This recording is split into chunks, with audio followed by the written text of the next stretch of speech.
Technically, this is part C of the KHOODEELAARTV television channel being broadcast online from London, UK on Saturday the 17th of April 2021. Technically, this is part C.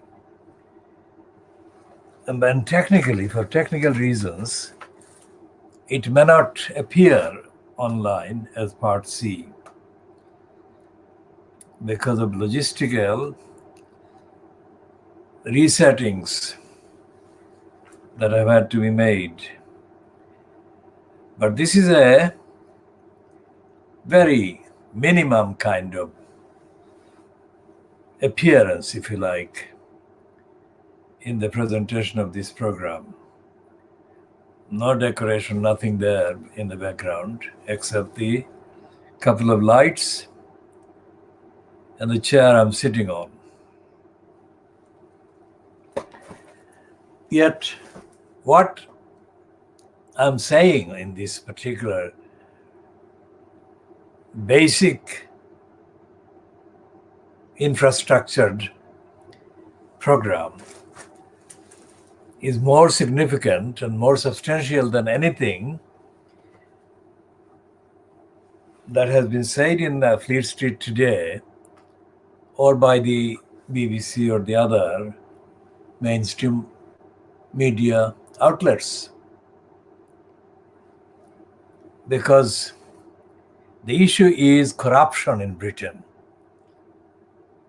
And the issue of corruption being covered up by the mainstream media. That's the size of it. Now, anyone who is reluctant to accept what I'm saying as the truth and only the truth of what is actually happening can look at the newspapers today, Fleet Street papers, or the online versions of whatever is available online, because not all the titles are accessible. You have to pay, you have to go through a complicated series of payments process to go beyond the penetrate the paywalled contents. Quite apart from that business mode, the ethical and the moral quality of what we are offering is unique.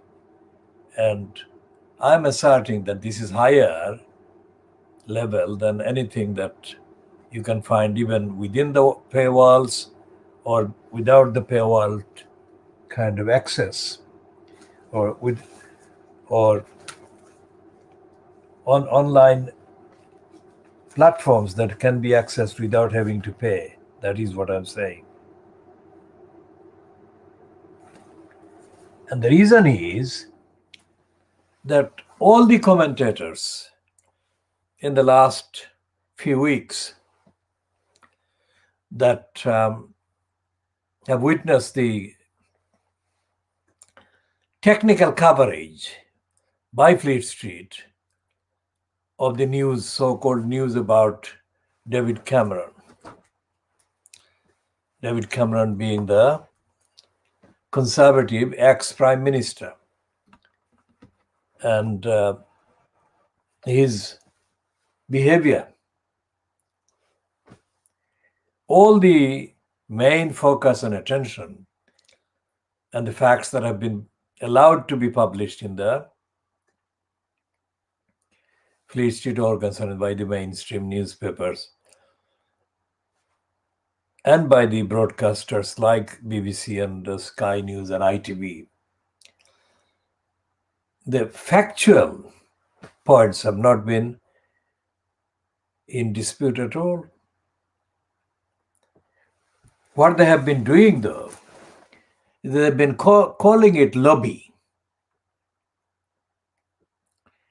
which is absolutely the wrong word to use and the wrong verb to use. And they've been using crony and cronyism. Again, absolutely the wrong word and the verb and the cronying and whatever.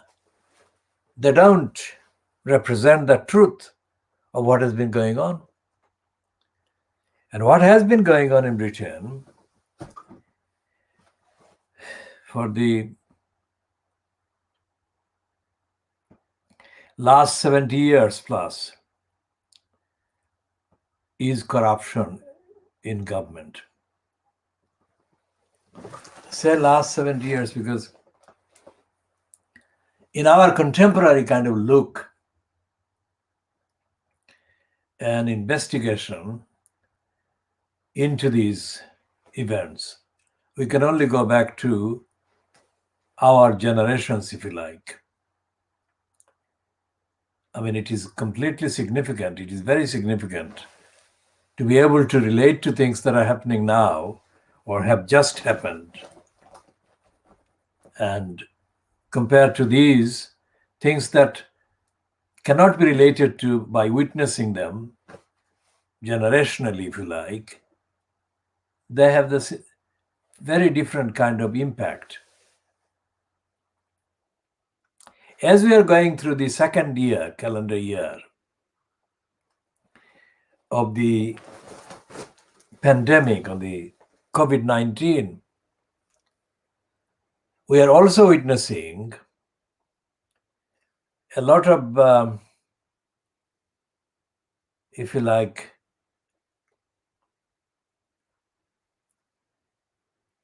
deception and fraud being committed under the cover of the emergency need to deal with the COVID-19. So many of the things that would have been allowed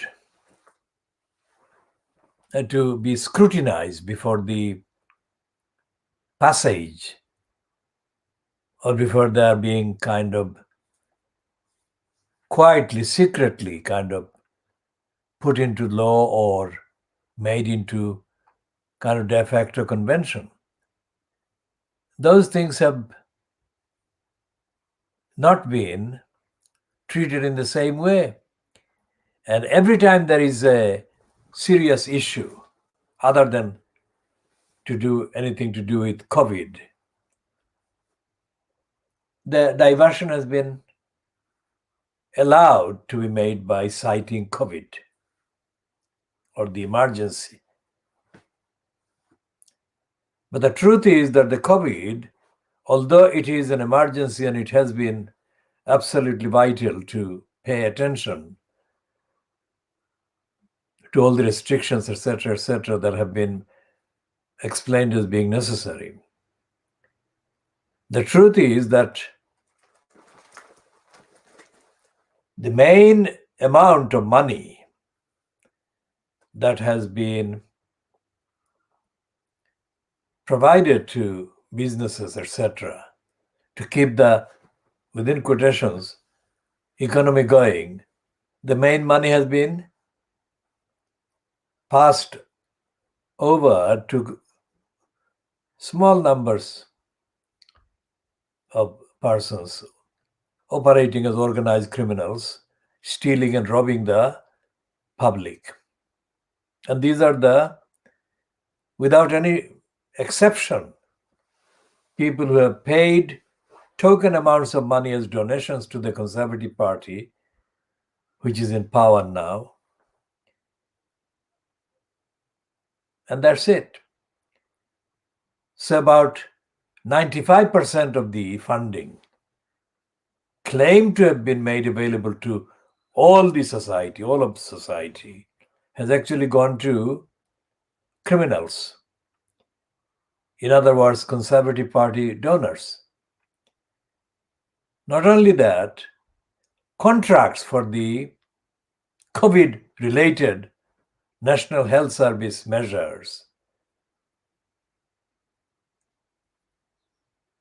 have brazenly been given to the cabinet minister who is in the office of the Secretary of State for, in the name of health. So it's that brazen. And that's what the newspapers and the mainstream media, Fleet Street and the BBC and Sky and ITV are not really spelling out and saying. So as I have been saying for the last few days, if this kind of misconduct, corruption, criminality by government ministers and government kind of administration as a whole took place in a country in Africa or Asia, then that country would be called, without hesitation, a banana republic, or worse, by the British press, the British media. So, on the list of corruption, or on the list of corrupt politicians and corrupt governments and corrupt countries and corrupt states, Britain still would not be put at a kind of high level, at a prime level, under various kind of excuses. The people who control these kind of listings and lists and international watch stations, let's say, about the standard of morality and standard of behavior in public office in Asia and Africa. That is where most of the corrupt countries are based. And correctly. But the time has long kind of come and gone for Britain and the US and North American countries to be included in the list of the most corrupt countries. Now, we are living in this country, so whatever the background, whatever the kind of nationality background or legacy or ethnicity linked connections we have, by we, I mean people from Africa, people from Asia, or people from African background, people from Asian backgrounds. And as has been witnessed in the kind of third murder by the police of a black man in the USA, while the trial of the murderer, so-called ex-policeman Chauvin, continues. Well, the charade continues. And as the references to the far-right white supremacists riot and takeover of the American Capitol on the 6th of January 2021 illustrates, if even a tenth of the number of racists that invaded the Capitol on the 6th of January, if even a tenth of that number, and black people, mainly African origin or African backgrounds, if they had done anything like that, they would not have been tolerated, let's say. They would have been shot at. Instead of being shot at, these rioters, white supremacists, were accommodated by the security forces. This is something that is being reported in the USA right this week, has been reported right this week. So the standard of, if you like, moral outrage applies differently depending on whether the target of the outrage are of African and Asian backgrounds or of Anglo-Saxon backgrounds. And this is the running kind of theme. And because of that, they are not saying this entire kind of list of criminality done by Cameron and others, and Hancock as well now, is being treated as not being criminal. It is big criminal, big crimes.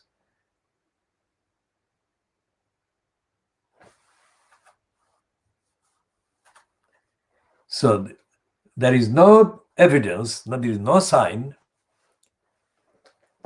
in the behavior, in the attitude, in the kind of utterances, in the statements, in the comments by these mainly white commenters and observers,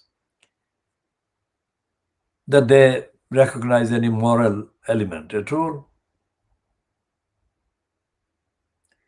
And today they've gone even worse. They've done something even worse than they've been doing for the last few weeks. One of the outlets in Fleet Street, or from Fleet Street, not necessarily a daily one, but a website, has said that the biggest scandal may turn out to be that no rule has been broken by Cameron and the others. That is absolutely criminally untrue. What they're saying by rule is a kind of formality to get out of the obligations, to account for the crimes, and to be prosecuted for the crimes. That's what they're saying. That it may turn out to be the case that no rule has been broken. And they must be gleefully saying that.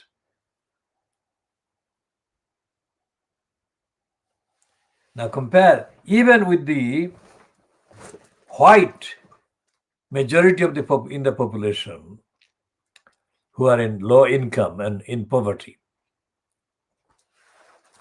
Say, for example, a family or an individual living in a flat or house or similar, owned by somebody else who is the so-called landlord.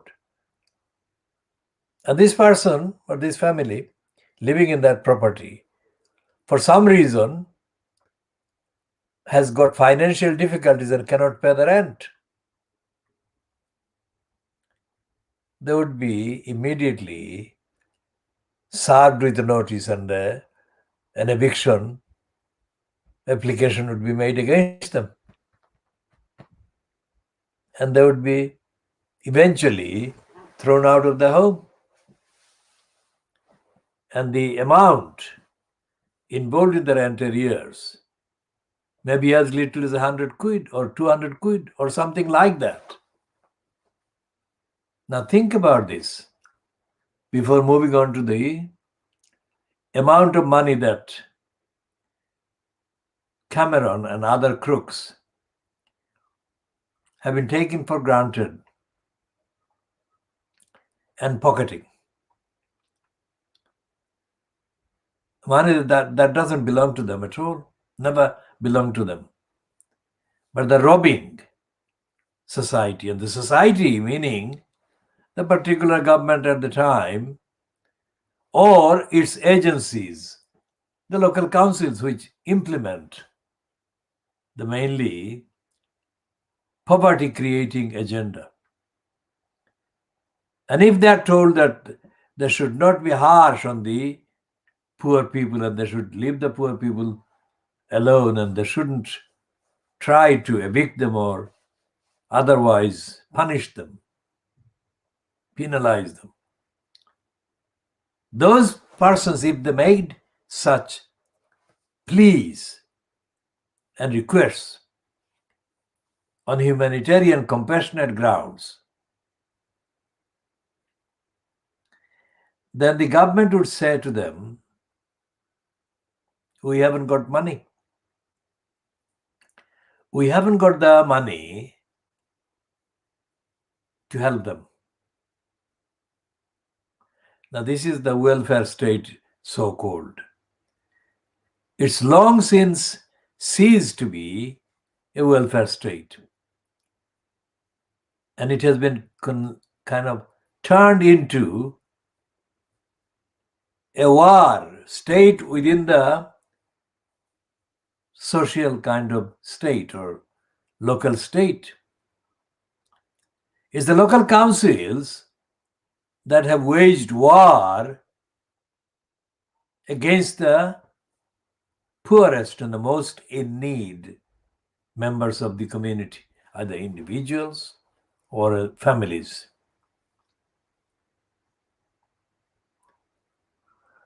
Now, there is no sign that Cameron's so-called accusers are bothered about the desperate needs of the most poor in society. And the fact is that despite the various claims by the government, Robert Jenrick, in context of evictions, that they would actually be considerate and helpful towards the people facing evictions. That has not been realized. That is to say, that is not the reality. And the government, fronted by Robert Jenrick in the housing, eviction and homelessness, is as callous during the COVID-19 as it had been before. So we are cataloging many of the wrongs and crimes. So what does the cataloging actually impel, if not compel?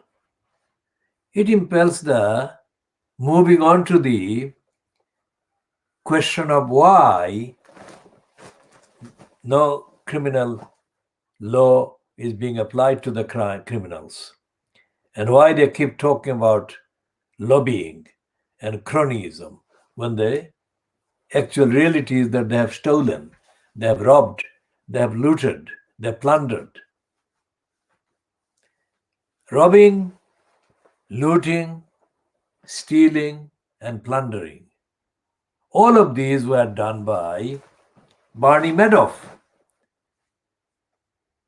who reportedly died in the USA, aged 82, I think. But even at age 82, Barney Madoff was not being actually described as a former criminal, because Madoff got away with very large sums of money that belonged to other people, including a significant number of women whom he robbed. What that says is that despite their pretension to being informed and informed in the particular field of finance,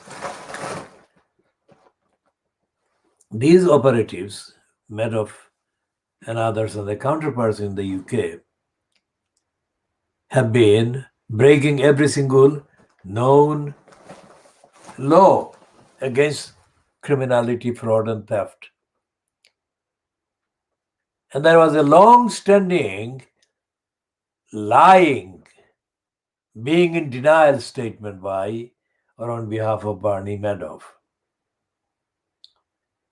that he was kind of emotionally unable to control himself, which is what apologists, criminals, apologists in the UK, 5 years, 6 years after they should have actually started working against the criminals and crooks. Now there was a kind of script in one of the South Indian movies which we are looking at strictly on the evidence. And we shall play or include in the kind of publication relevant parts of the image or the text that clarify how corrupt centrally and locally the public post holders are and have been, or publicly paid and funded post holders or holders of posts. A strong line which must be being peddled by some very vested interests has always been that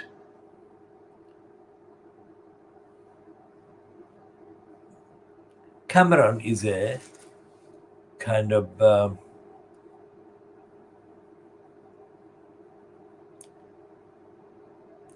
Cameron has been promoted. Let's see what he is promoted as.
Cameron is the one that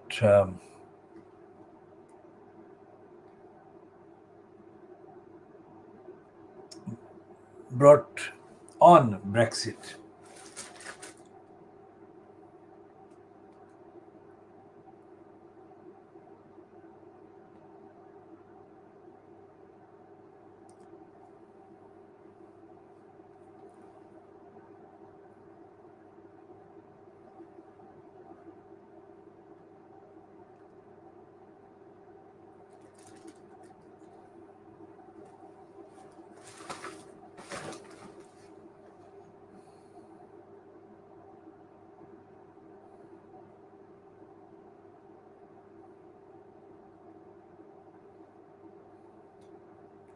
Cameron actually abused his position as Prime Minister and he insulted Jeremy Corbyn. And when he insulted Jeremy Corbyn, that insult was personally, prejudicially motivated. It was nothing to do with politics, nothing to do with actual understanding by Cameron of the duties that Cameron owed to society and public and to Parliament. Because despite the fact that most of the members of Parliament are known to be unreliable and dishonest, the institution of parliament is not the same as the individual members of parliament. So the institution should be recognized, not revered, but recognized for the very purpose of consistency, if not anything else. And yet Cameron downgraded the House of Commons when he spoke from the platform of the British Parliament. And he abused that platform more than once, and he condemned Jeremy Corbyn, which condemnation only enhanced Corbyn's claim to moral position about the asylum seekers that Corbyn was actually being ridiculed and belittled for by Cameron.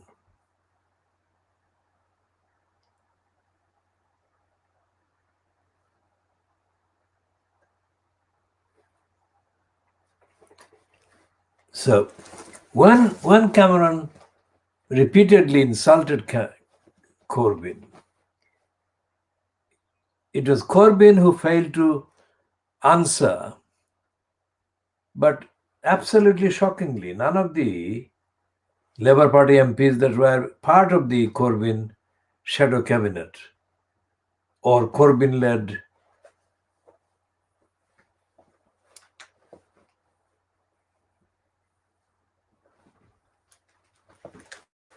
parliamentary Labour Party, none of them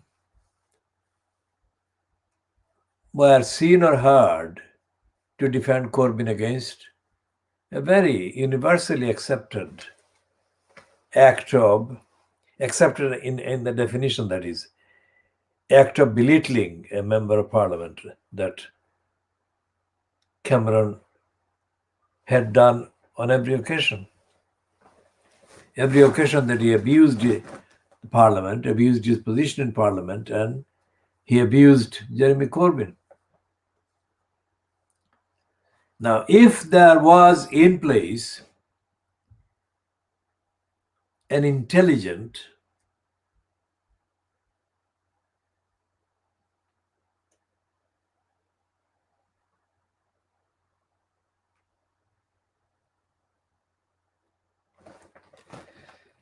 none of the Labour Party MPs actually stood up for Corbyn.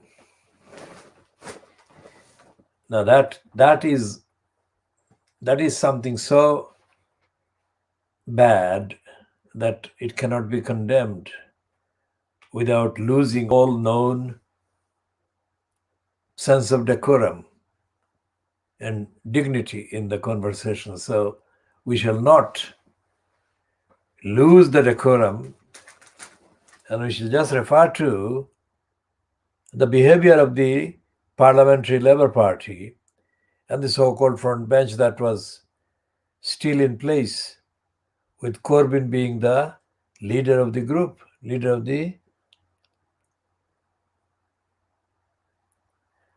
So what we have found in the kind of archives is that while Corbyn was doing all these things, there is no record, there is no evidence of even a Labour Party member of Parliament standing up for the rights of Corbyn, let alone standing up against the wrong things that the attackers of Corbyn were doing.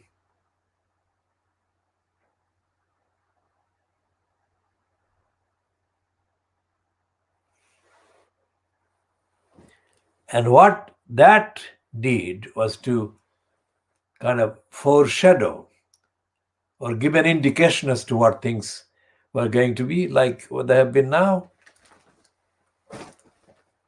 I mean, Cameron has been caught red-handed at it so many times according to the publications of the items in the last few weeks. Even one such misconduct by an ordinary person in society would have been followed by those persons being treated as a criminal of the worst kind. And yet here, today, they're speculating, no doubt with consultation with Cameron and others, that he may not have broken a single rule, thus giving him the clear.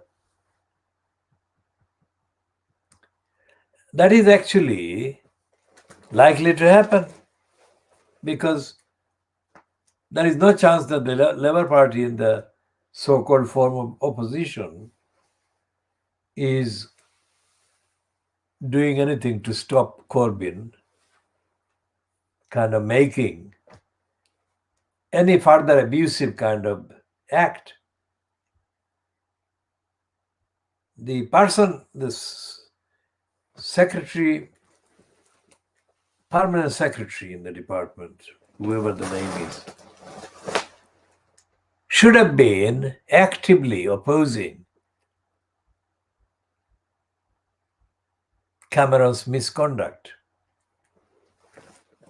And they didn't. And the fact that they didn't reinforces the conclusion that the parents, political parents, who actually control the agenda of the papers and the mainstream media and even the ordinary MPs in the Conservative, that they have been complicit with the brazen robbery and law-breaking by Cameron.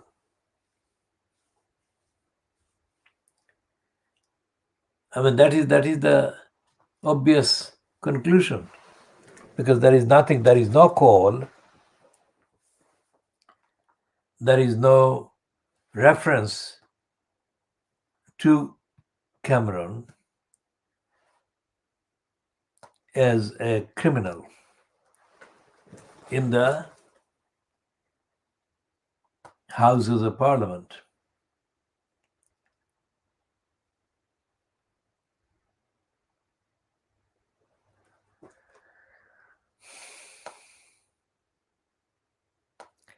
The statement issued by the so-called shadow health secretary, that is to say, the shadow health minister, shadowing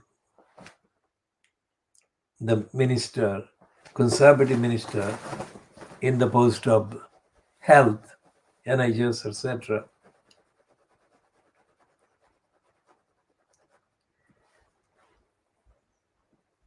The statement by his Matthew Hancock's opposite number gives the game away as to where the Labour Party as an opposition party is. Because the Guardian has treated that particular statement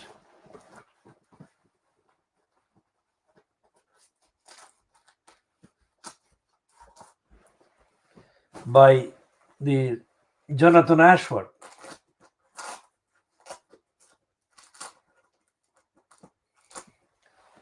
as a routine. Now, the scale of corruption and criminality, both by Cameron and by Hancock, the scale is so wide that by now, this Saturday, 17th of April 2021, several members of Parliament should have resigned, and there should have been demand for Boris Johnson to resign as well, because he has resisted several motions by opposition MPs or moves by opposition MPs to take action that prevents violence against women. It's not racism, it's violence against women. And that would have been acceptable to more voters and more people in the country. And yet, the Labour Party MPs have not reflected the people in the country on the issue of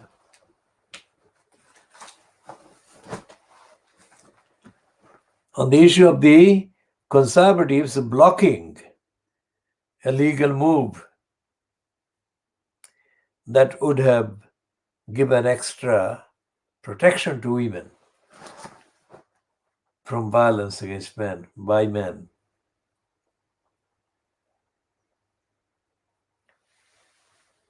And this is the normal day, today Saturday, in terms of the coverage by Fleet Street and the BBC of what is going on.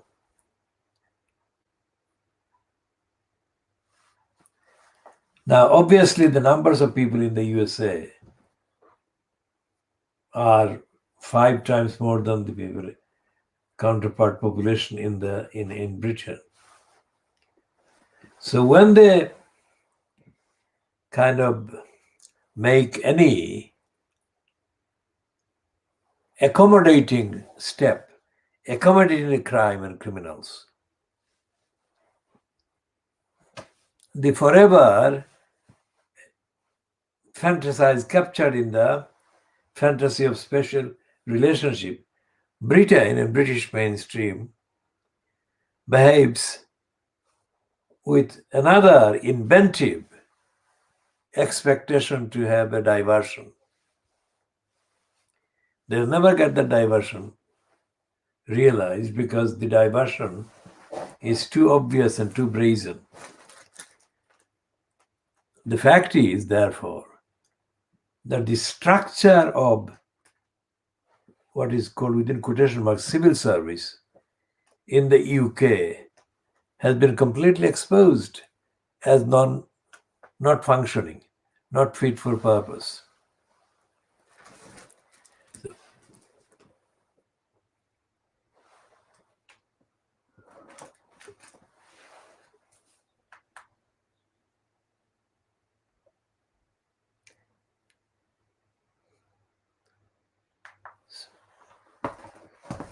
So we shall be continuing.